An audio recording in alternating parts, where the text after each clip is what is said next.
Oke, premisnya sendiri karena ini genre-nya drama, thriller, courtroom ya. Courtroom. Ya. Dan banyak di adegannya tuh banyak di pengadilan. Ini menceritakan tentang seorang pengacara yang selalu berhasil untuk menangani kasus-kasus. Kemudian ada satu lagi dari kacamata seorang penjaga atau satpam pengadilan yang selalu menyaksikan bagaimana proses dari ruang persidangan itu berlangsung, dan dia selalu menyaksikan banyak putusan-putusan hakim yang kurang adil lah. Nah, kemudian dia tidak menyangka bahwa sesuatu hal yang tidak adil dia hadapi sendiri, dan dia merasakan itu di ruang pengadilan. Karena kemana-mana director dan kan DOP-nya juga orang Korea. Iya, DOP-nya orang Korea. Jadi kemana-mana tuh di belakangnya pasti ada translator ya gitu. Iya, jadi setiap ngobrol pasti ditranslate dulu. Terus dia pun juga kalau ngobrol ke kita ditranslate dulu. Jadi bener-bener kemana-mana lah, ke toilet juga gitu. Iya, bener. Mau ke toilet dulu, oke gitu. Jadi ada waktu yang harus ditunggu dulu gitu. Unik sih. Kerjasamanya unik. Asik.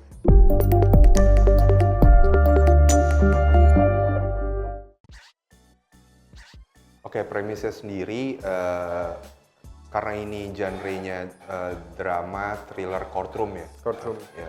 Dan banyak di adegannya tuh banyak di pengadilan. Ini menceritakan tentang seorang pengacara yang selalu berhasil untuk menangani kasus-kasus.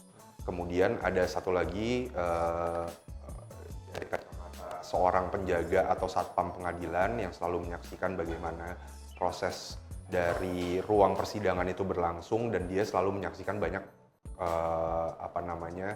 putusan-putusan hakim yang kurang adil lah. Nah, kemudian dia tidak menyangka bahwa sesuatu hal yang tidak adil dia hadapi sendiri, dan dia merasakan itu di ruang pengadilan.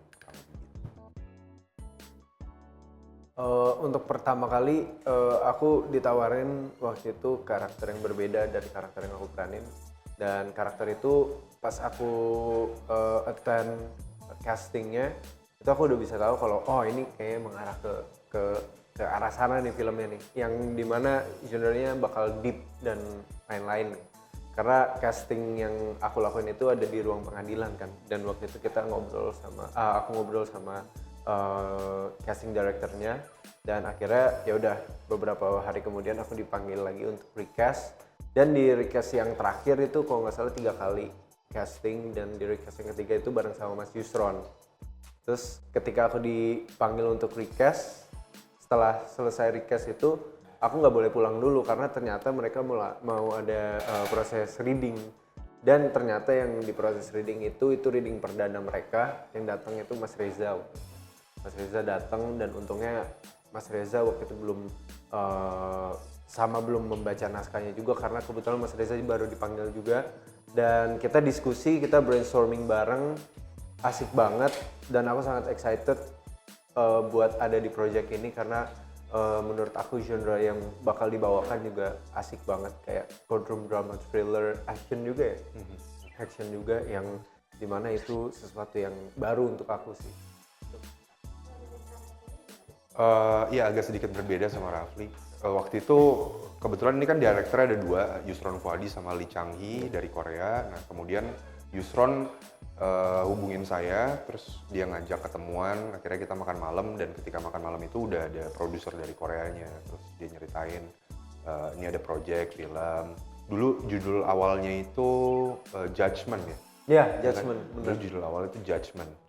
Terus dia ceritain skripnya seperti apa, timnya siapa aja, dan pada waktu itu yang udah ikutan bergabung baru Reza Rahadian yang saya tahu gitu. Terus ya udah langsung setuju, terus ngomongin schedule dan lain-lainnya, udah akhirnya ya berjalan. Di sisi itu ada juga, tapi ada yang mungkin lebih nggak terbayangkan lagi, karena bukan hanya pertarungan antara jaksa dan jaksa penuntut dan pengacara aja, tapi di sini ada satu orang nih, seorang satpam yang mencoba untuk mengambil alih pengadilan itu. Dia minta pengadilan ulang dengan cara di terrorize lah. Yap.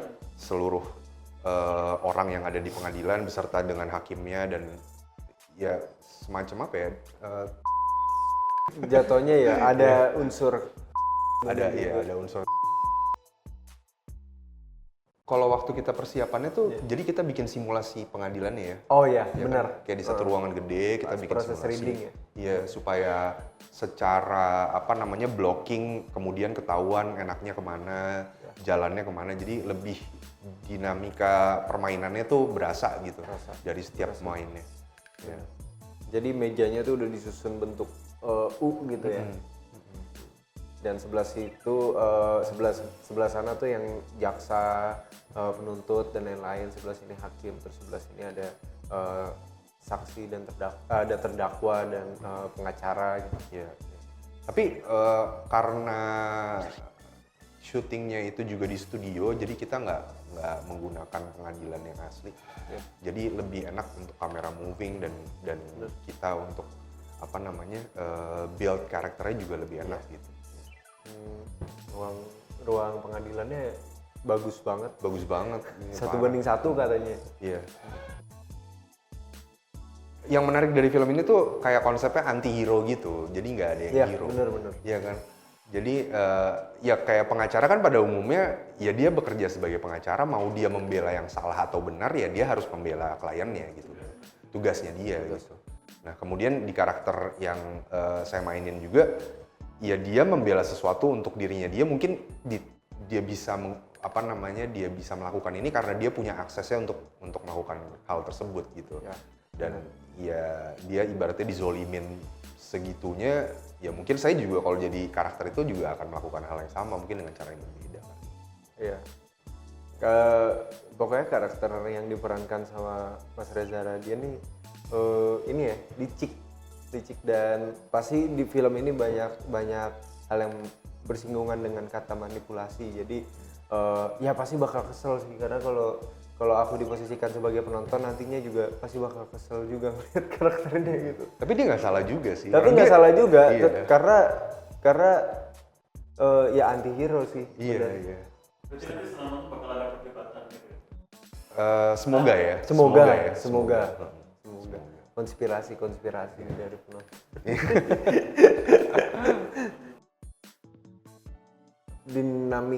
Dinamikanya paling unik ya. Iya. Antara direktur Indonesia Mas Yusron dan Mr. Lee itu memiliki dinamika yang menarik karena Mr. Lee itu memegang soal teknis, kamera, pergerakan kamera, dan Mas Yusron itu lebih ke arah pemeran-pemeran yang harus mempertahankan emosi dan karakternya masing-masing. Dan asiknya proses syutingnya juga sangat efektif ya Mas ya, sangat efektif karena mungkin di sana mereka menggunakan slate yang digital itu, jadi ketika setiap kali motik tidak perlu kayak biasanya kan kayak oke, standby ini kamera, dan di sana tuh udah fully digital, jadi kayaknya setiap kamera dipencet itu otomatis sudah nambah ke slate-nya gitu. Itu mungkin yang bikin efektif juga. Iya, bisa jadi. Dan ya mungkin ditambah lagi mereka bikin storyboard kan. Oh iya, storyboard. Shooting. Jadi emang cukup mereka cukup saklek gitu sama jam kerja, sehingga mereka emang patokannya ya syuting sesuai dengan storyboardnya yang mereka udah buat. Nah kemudian kalau masalah komunikasi memang di awal kalau dari saya gitu agak lumayan agak ribet ya pertama. Ini kok harus pakai translator dulu karena kita kan nggak kebiasa kan. Translator. Iya kan. Tapi lama kelamaan itu bukan jadi masalah lagi gitu. Oh ya udah memang kita perlu penyesuaian aja di awal sih. Lama-lama kan Yang ngasih juga. Karena kemana-mana director dan kan DOP-nya juga orang Korea. Iya, DOP-nya orang Korea. Jadi kemana-mana tuh di belakangnya pasti ada translator ya gitu. Iya, jadi setiap ngobrol pasti ditranslate dulu. Terus dia pun juga kalau ngobrol ke kita ditranslate dulu. Jadi bener-bener kemana-mana lah, ke toilet juga kayaknya. Iya bener. Mau ke toilet dulu, oke gitu. Jadi ada waktu yang harus ditunggu dulu gitu. Unik sih. Kerjasamanya unik. Asik. Mungkin ya secara jam kerja aja ya. Ya kita pun juga banyak produksi Indonesia yang udah menerapkan Syuting sehat. Ya, syuting yang sehat gitu, maksimal 12 jam, 14 jam maksimal. Tapi itu belum menjadi standarisasi buat seluruh kru atau production house di Indonesia. Nah, sementara kalau di Korea tuh meskipun mereka kan kerja juga overseas kan, mereka nggak kerja di negaranya. Regulasi itu tetap diterapin sama mereka karena kalau mereka melanggar itu izin kerja mereka bisa dicabut sama asosiasinya. Oh, ternyata gitu. Ternyata gitu.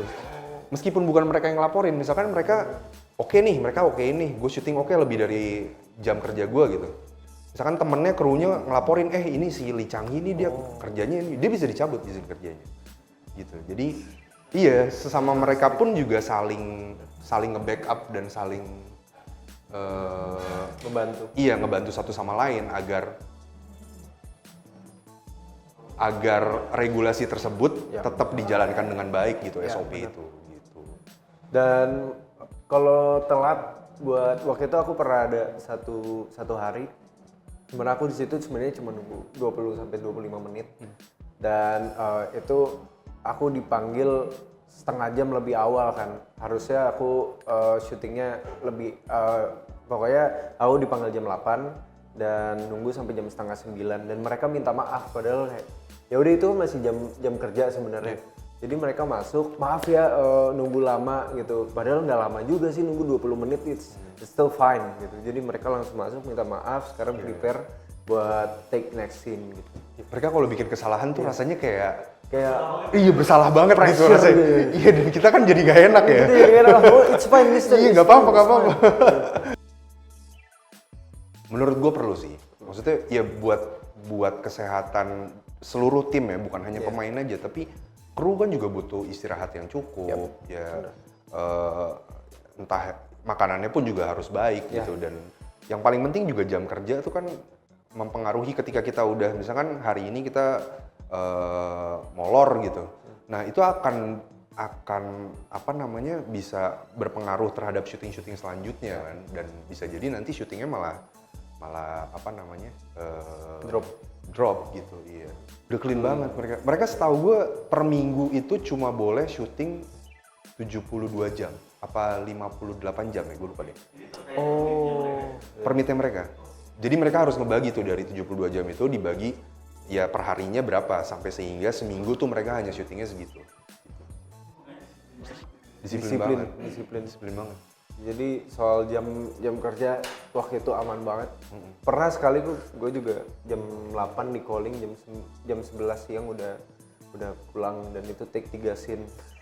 Efektif banget sih. Efektif banget. Ya mungkin mungkin dengan storyboardnya mereka cukup rigid tuh sama itu tuh, harus pokoknya bener-bener ya kalau nggak butuh ngambil shot lebar ya buat apa, orang di storyboardnya nggak ada ya pokoknya ngikutin ini aja udah.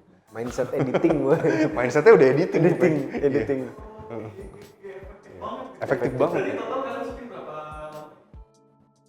Cukup lama sih ya, 28 hari ya. Lumayan, Ya, cukup lama. Cuman ya mungkin karena itu kan, karena syutingnya paling sehari cuma 8 jam, 10 jam selesai.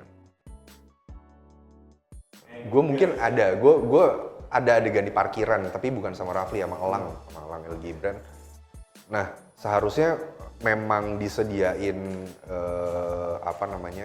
stand untuk melakukannya gitu. Terus tapi pada waktu itu Yusron sebagai director dia ngomong ke gue langsung, Mas mau kamu aja apa gimana nih yang pesan? Terus aku bilang ya kalau boleh aku yang nyoba nggak apa-apa, aku aja Mas, tapi aku dikasih tahu aja gimana.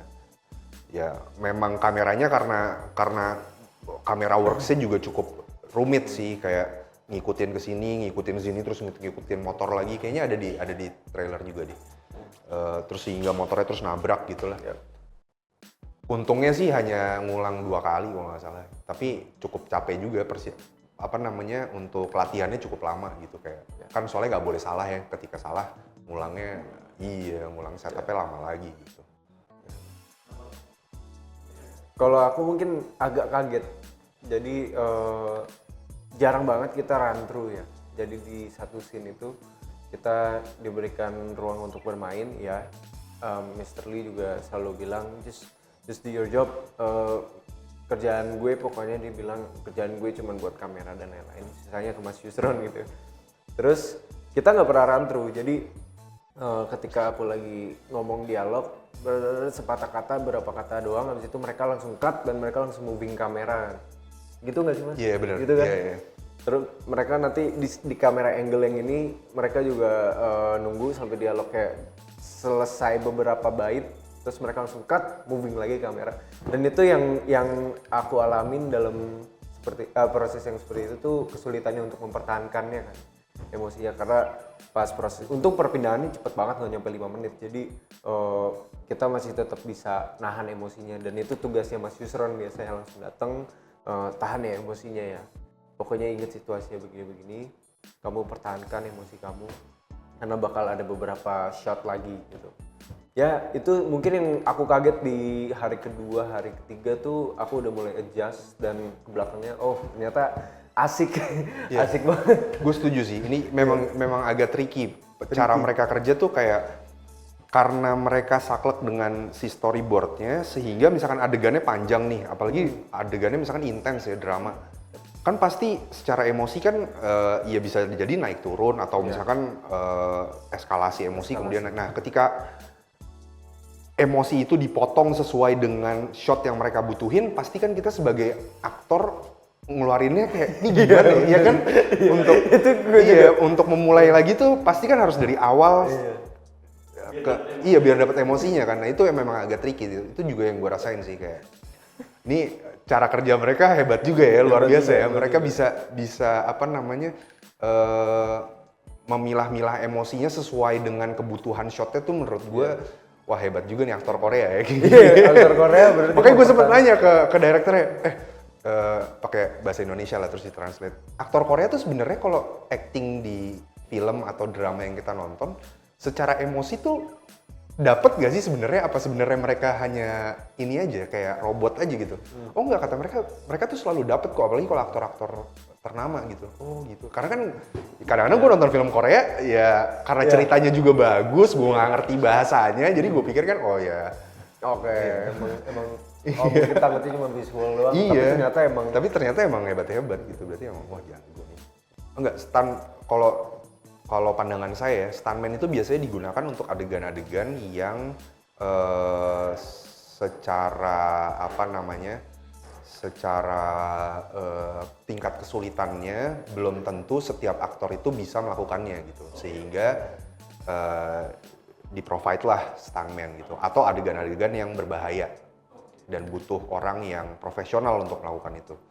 Nah, jadi ya nggak harus nggak harus selalu aktornya dulu yang melakukan, tapi banyak juga adegan yang memang dari awal sudah dipersiapkan. Oh, yang adegan ini nanti stuntman aja yang melakukan. Tapi kemudian misalkan aktornya mau melakukan atau enggak, itu kemudian ada pembahasan lagi, pasti bisa jadi entah itu sebelum produksi atau entah itu pas lagi jelang produksi, ya itu mereka diskusi aja gitu ya, antara director dan aktor biasanya ya. Apakah di adegan ini masih memungkinkan dilakukan sama aktornya?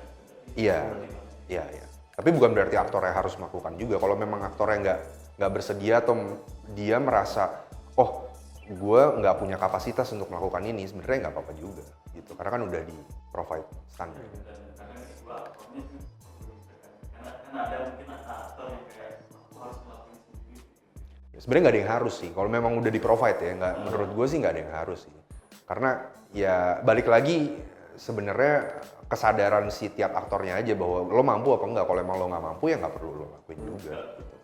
Iya, nggak perlu dipaksa. oh nggak ada lagi Mas. Gue ada satu scene sebenarnya waktu itu kita latihan koreo juga, jadi semuanya udah clear dan dari aku pribadi bisa melakukan koreo itu karena nggak terlalu rumit. Iya, yang di ruang itu ya, karaoke. Iya, gitu. Iya.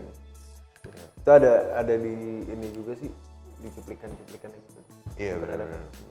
Dan iya mungkin di project ini karena filmnya sebenarnya nggak menitik beratkan di actionnya gitu, jadi nggak ada persiapan tersendiri untuk adegan actionnya, kayak adegan gue sama Raffi aja tuh langsung di set gitu. Oh ini nanti ngikutin bentuk setnya kayak gini, oh nanti adegannya seperti ini aja, terus akhirnya ya udah kita langsung ngapain. Disimplified ya? Iya disimplified. Iya.